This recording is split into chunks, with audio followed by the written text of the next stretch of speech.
Hey there, construction. This is slope pitch practice or door wedges for teachers. So we're going to reinforce some of the concepts that you've been learning about on the speed square. And what we want to talk about here or remind you of is on the bottom of the speed square across from the hook or the ledge that grabs onto your edge of material. First of all, there's degrees from 0 all the way up to 90. If we notice the 45 degree, that's directly in line with our 12-12 common pitch. And a 12-12 pitch means that it would go up 12 and over 12, an equidistant distance. And what that makes is a 45 degree angle. Okay, so 12-12 we know to be 45. The rafters that we are creating, we can also use that indicator for a top cut, and that's what that says right there is top cut. If we wanted a 412 top cut, that's what we have here for our vertical cut on our 412 pitch rafters. Our tail cuts are also 412. So we saw Perkins Brothers how they did that. We're going to reinforce this a little bit with making some door wedges and using our speed squares. And we can do that a couple different ways. We can use the angle indicator on here. That's one way, and we can match that up with our slope or pitch indicators. So in order to do this, we want to cut the wedge with the grain of the wood. So you can see the wavy grain here. We want the wedge to start high and taper down at a certain slope, optimal slope to get stuck under a door and use friction to keep the door open. We'll figure that out in a little bit more, but I've got a 2x4 here that I cut to 6-inch length. You'll get a chunk that you can share between somebody, and I'm flipping it over so we can see well. We're going to use it a little bit differently here. We're actually going to hook on to the face of the board like this. So our hook is out on the end. We're going to put the pivot point here. And then this is a little tricky, but we're going to pretend or extend this line up. And you might want to use like a straight edge here, just so you can see this better. But I'll put this straight edge down, hook onto my pivot point, and then I'm going to pivot out to where this lines up with what I think is an optimal angle right here for a door wedge. So I'm going to go out to about right here, and I want to make sure my ruler is tucked in, and then I line up above. And if I look at where this lines up right here, I'm at about a 15 degree angle or a 312 pitch, okay? Those line up close to each other. Actually, a 3 is a little bit less than that. But I'm somewhere in there. I want to remember that number. Does that look good for a door wedge? Yeah, I'd say so. So I want to make sure my pivot point is right at the bottom of my material. I'm lining back up with that angle that I want. 15 degrees is what I'm going to go for right there.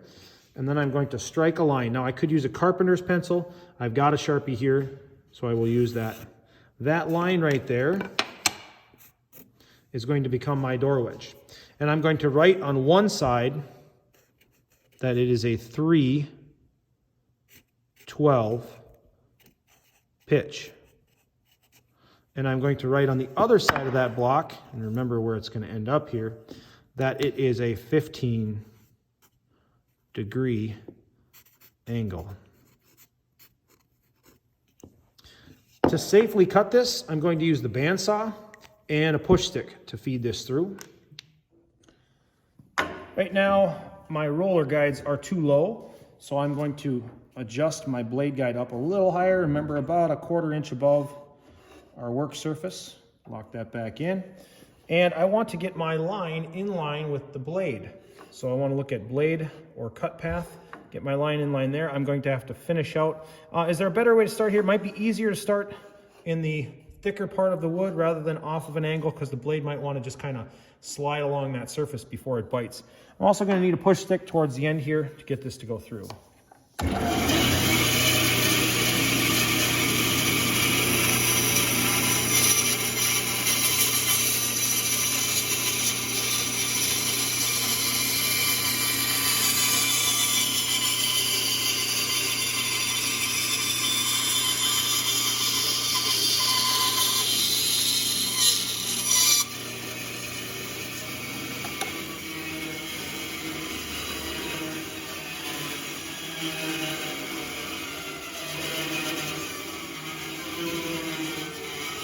The other half of this, in this case, is not necessarily very usable because of the deficiency of the lumber. So this one might be a firewood candidate.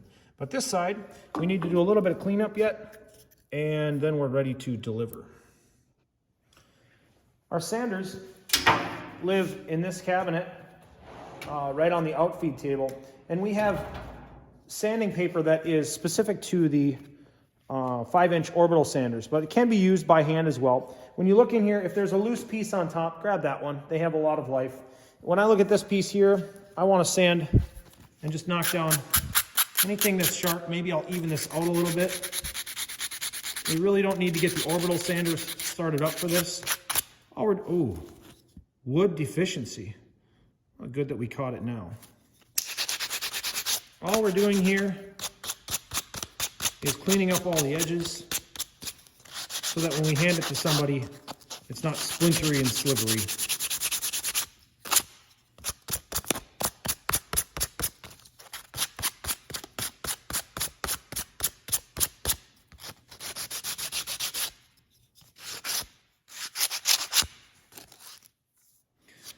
Okay, the last thing we can do is write a message to a teacher on the bottom if we want.